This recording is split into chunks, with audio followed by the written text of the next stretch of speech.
بسم الله الرحمن الرحیم. مونږ به نن یو مسأله بیانو. مسأله دا ده چې د قربانۍ څاروي کې کوم شیز خوړل حرام دي. نو هغې کې قربانۍ څاروي کې شیزونه داسې دي چې هغه حرام دي. او شیزونه کم دي؟ هغې کې لومبی وینه ده. هغه وینه چې کم بهیدونکې وي، چې کم څاروی حلال شي او هغه وینه وبهیږي، د هغې خوړل دا حرام دي. دا لومبی. دویم، هغه شیز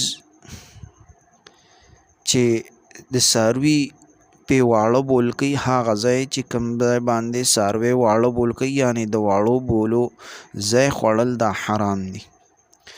دریم، د لویو بولو ځای خوړل دا حرام دي. کوم ځای باندې چې ځناور لوی بول کوي، د هغه ځای خوړل چې دا حرام دي. څلورم نمبر، هغه ځناور چې د هغې انډې دا خوړل دا حرام دي. د کم ځناور چې کم انډې وي، مثال کې غوی شو، ګډ شو او چیلی شو، د دې انډې خوړل دا حرامې دي.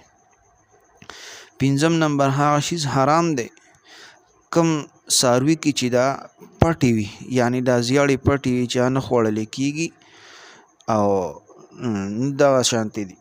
نو دغه زیړې پټې وي، هغه حرامې وي، هغه پکې حرام دي، هغې خوړل دا حرام دي. شپږم نمبر شیز حرام دی چې هغې ته مثانه ویلی کېږي، مثانه خوړل هغه حرام دي. اوم نمبر شیز هغه حرام دی چې هغې ته تریخې ویلی کېږي، تریخې هغې خوړل هم حرام دي. نو دا شیزونه دا په څاروي کې دا حرام دي. لہذا تاسو دا مسئله نورو خلکو ته بیان کړئ او خپل هم پې عمل وکړئ. اکثر خلک دا شیزونه استعمالوي د قربانۍ.